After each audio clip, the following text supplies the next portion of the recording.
नमस्कार।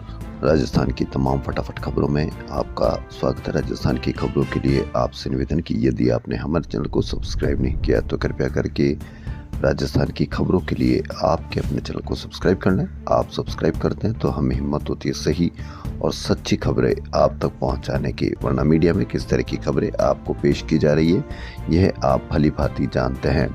मीडिया में आपको बेरोजगारी की कहीं पर भी कोई खबर नहीं होगी।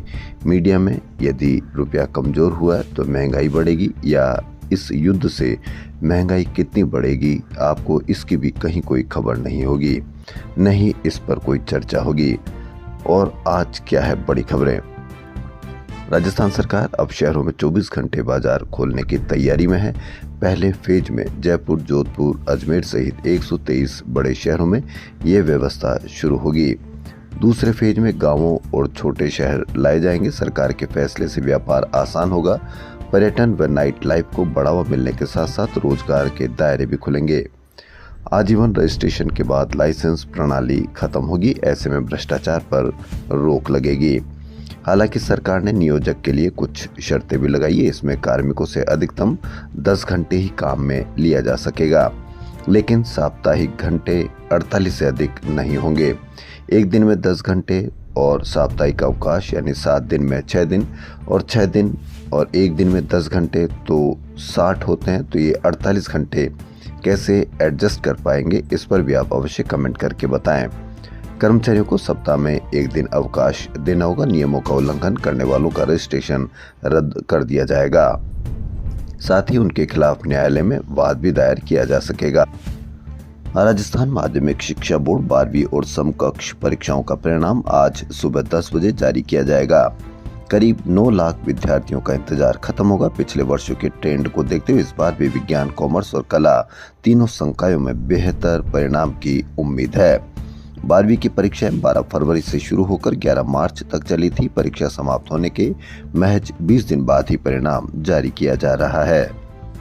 भास्कर की बड़ी खबर, सफाई सबसे पहली जरूरत है। स्वच्छ भारत अभियान के ऊपर गांव शहरों में रोजाना सफाई का संदेश देते हैं, लेकिन वास्तविकता अलग है। राजस्थान की 11,000 ग्राम पंचायतों में से 7,800 गांव कीचड़ और बदबू में सड़ रहे हैं। भास्कर की बड़ी खबर, लोग सरपंचों से शिकायत करते हैं तो वह कहते हैं कि सरकार ही सफाई नहीं चाहती, पैसा ही नहीं दे रही तो सफाई कैसे कराएं। जबकि पंचायती राज मंत्री मदन दिलावर का कहना है कि सरपंचों ने सफाई का पैसा ही गलत तरीके से दूसरी जगह खर्च कर दिया गया। भास्कर 135 गांवों में पहुंचा, सफाई कहीं नहीं तो 2,000 करोड़ रुपए कहां जा रहे। गौरतलब है कि ग्रामीण क्षेत्रों की सफाई के मामले में राजस्थान देश में 100वें स्थान पर है और राजस्थान में सफाई पर करीब 2,000 करोड़ रुपए खर्च होते हैं। इस पर सरपंच संघ के प्रवक्ता रफीक पठान का कहना है कि सरपंचों के खातों में पैसा नहीं है। 5 महीने से फंड नहीं मिल रहा। वित्त आयोग द्वारा मंजूर किए गए 11,000 करोड़ रुपए भी अभी खातों में नहीं आए, जबकि 1,900 करोड़ समेत राज्य वित्त आयोग का करीब 3,000 करोड़ रुपए आना शेष है। आपको इसकी कहीं पर भी कोई खबर देखने को नहीं मिली होगी। राजस्थान में मार्च के आखिर में पश्चिमी विक्षोभ ने मौसम बदल दिया। जयपुर समेत कई शहरों में बारिश हुई, जबकि कोटा, बूंदी और बीकानेर में ओले गिरे। ऐसे में जयपुर, सीकर, चूरू, फतेहपुर और झुंझुनू में तापमान 2 से 6 डिग्री गिरावट रिकॉर्ड की गई। मौसम विभाग ने मंगलवार को आंधी और बारिश का अलर्ट जारी किया है। मौसम विभाग जयपुर केंद्र निदेशक ने बताया कि 30 मार्च को विक्षोभ से परिसंचरण तंत्र बना हुआ है। 1 और 2 अप्रैल को मेघ गर्जन व बूंदाबांदी तथा ज्यादातर स्थानों में मौसम मुख्यतः शुष्क रहेगा। 3 से 5 अप्रैल को नया पश्चिमी विक्षोभ होने से बारिश के आसार रहेंगे।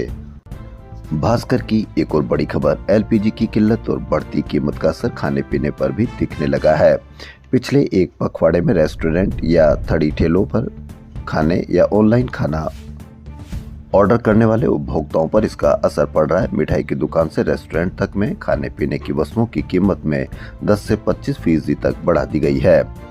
7 रुपए की रोटी अब 10 रुपए और 50 रुपए की प्याज की कचौरी 60 रुपए में बिकने लगी है। इसका असर उन लोगों पर ज्यादा हो रहा है जो बाहर से यहाँ नौकरी या मजदूरी करने आए हुए हैं।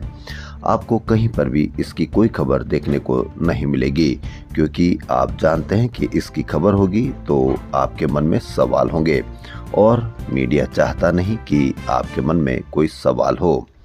प्रतिदिन हम जयपुर में किसी न किसी हादसे में किसी की जान लेते हैं। हादसा नहीं बल्कि इसको हत्या कहें तो अधिक उचित होगा।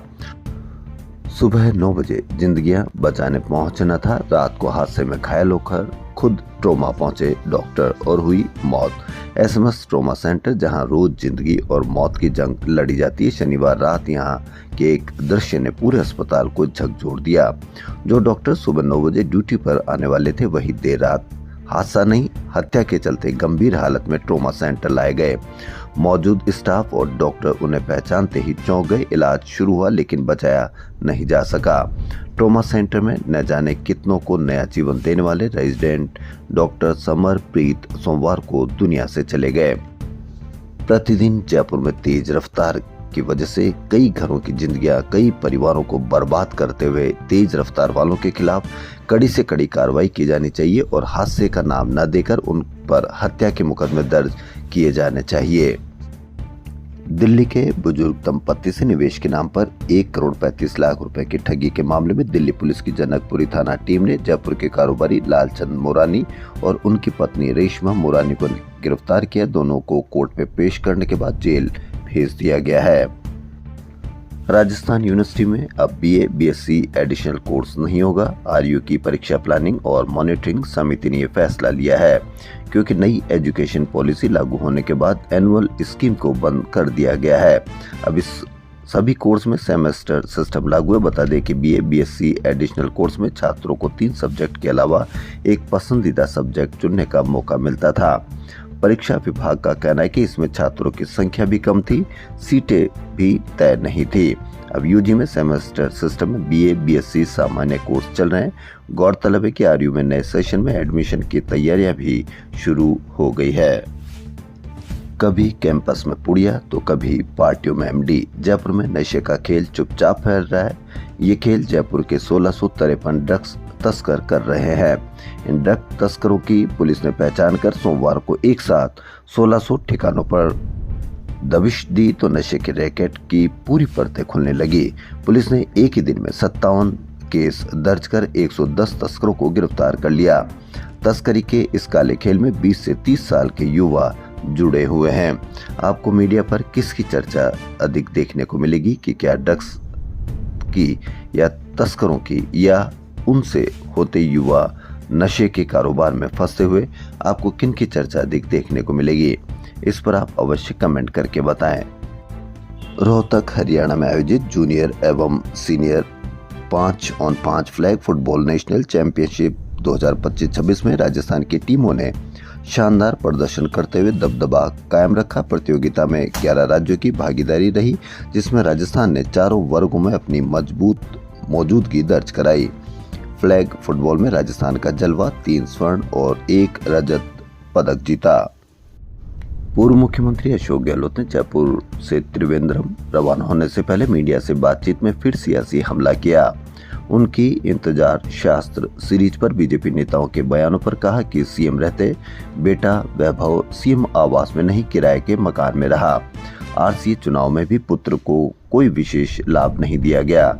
जोधपुर से चुनाव लड़ने का मौका पार्टी के निर्णय पर मिला। मंत्री पुत्रों के सरकार में हस्तक्षेप को लेकर दिए गए अपने पिछले बयान पर सफाई देते हुए कहा कि उन्होंने कभी पुत्रों या रिश्तेदारों को राजनीति से दूर रखने की बात नहीं कही, बल्कि सरकार से दूर रखने की नसीहत दी थी।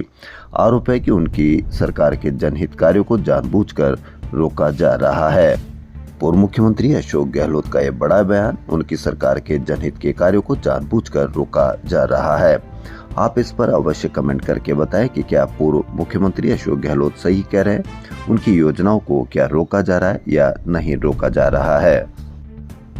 वहीं पीसीसी चीफ गोविंद सिंह डोटासरा ने कहा कि अन्य सेवा से आईएएस में प्रमोट हुए 4 अफसरों को दिल्ली से सूची जारी हुए 3 महीने बीत चुके हैं, लेकिन राजस्थान की प्रशासनिक व्यवस्था असमंजस एवं असामान्य स्थिति से गुजर रही है। अन्य सेवाओं से आईएएस प्रमोशन के लिए यूपीएससी द्वारा मेरिट सूची जारी हुए 3 महीने बीत चुके हैं, लेकिन भाजपा सरकार का फैसला अब तक लंबित है, जो सामान्य प्रक्रिया से अलग एवं कई सवाल खड़े करने वाला है। एलपीजी सिलेंडर की किल्लत के बीच राजस्थान में घरेलू और औद्योगिक गैस कनेक्शन विस्तार को लेकर अगले 3 महीने में 5 लाख घरों तक पाइपलाइन प्राकृतिक गैस पहुंचाने का लक्ष्य रखा गया है। अभी केवल 1.25 लाख घरों में ही यह सुविधा है। दिल्ली में 1-to-1 बात के बाद रविवार को राजस्थान यूथ कांग्रेस के 30 नामों की अंतिम सूची जारी की गई है। उसके बाद अब तक 5 ने यूथ कांग्रेस प्रदेश अध्यक्ष के लिए नामांकन दाखिल किया है। इनमें अभिषेक चौधरी, आकाश सहरा, अल्फिजा, अनिल चोपड़ा और भगवती शामिल है। मुख्यमंत्री प्रचलाद शर्मा सरकार ने 1.22 लाख आंगनबाड़ी कार्यकर्ताओं एवं सहायिका को 2 यूनिफॉर्म के लिए 1,000 रुपए खातों में ट्रांसफर किए। प्रधानमंत्री मातृ वंदना योजना, लाडो प्रोत्साहन योजना, काली बाई भील योजना के लाभार्थियों को भी चेक भी दिए गए। 1 अप्रैल से 1.5 लाख आंगनबाड़ी कार्यकर्ता, सहायिका, मिड डे मील कुक, कम हेल्पर आदि के मानदेय में 10% की वृद्धि की गई है। सीएम ने आंगनबाड़ी कार्यकर्ताओं को इस संबंध में चेक भी वितरित किए। सीएम ने कहा कि अमृत आहार योजना के तहत आंगनबाड़ी केंद्रों में 3 से 6 वर्ष आयु के बच्चों को सप्ताह में 5 दिन गर्म दूध दिया जा रहा है। आंगनबाड़ी भवनों की मरम्मत चल रही है। आंगनबाड़ी कार्यकर्ता और महिला पर्यवेक्षकों को स्मार्टफोन दिए गए हैं। भविष्य में उनकी आंखों की निःशुल्क जांच एवं चश्मा भी दिया जाएगा। Rajasthan association of north America यानी राना न्यूयॉर्क में 77वां राजस्थान दिवस एवं होली स्नेह मिलन समारोह न्यूयॉर्क स्थित भारतीय वाणिज्य दूतावास में आयोजित किया। न्यूयॉर्क में बनेगा राजस्थान भवन। के मेहता ने राना के अध्यक्ष प्रेम भंडारी को सौंपी जिम्मेदारी। 9वीं क्लास में पढ़ने वाली नाबालिग दुष्कर्म पीड़िता घटना से इतनी घबरा गई कि परीक्षा देने तक नहीं जा पाई। इस कारण वह फेल हो गई। परिजनों का आरोप है कि पुलिस ने घटना के बाद आरोपी को निरुद्ध करने में 1 महीने से ज्यादा समय लगा दिया। इस बीच पीड़िता डर से स्कूल नहीं जा पाई और 9वीं की परीक्षा तक से वंचित रह गई। आपको कहां इसकी खबर मिली? कहीं आपको इसकी मीडिया पर चर्चा मिली? चर्चा किसी दूसरे ही बातों की होती है, जिससे आपके मन में सवाल नहीं हो, आपके खून में उबाल हो। RUHS सत्र 2026-27 से एलाइड एंड हेल्थ केयर के 2 नए कोर्स प्रारंभ करने जा रही है। इसमें bachelor of radiation therapy technology BRTT और bachelor of medical radiology and imaging technology प्रारंभ करने जा रहा है। दोनों ही कोर्सेज 4-4 साल की अवधि के हैं। राजस्थान की खबरों में फिलहाल इतना ही। धन्यवाद।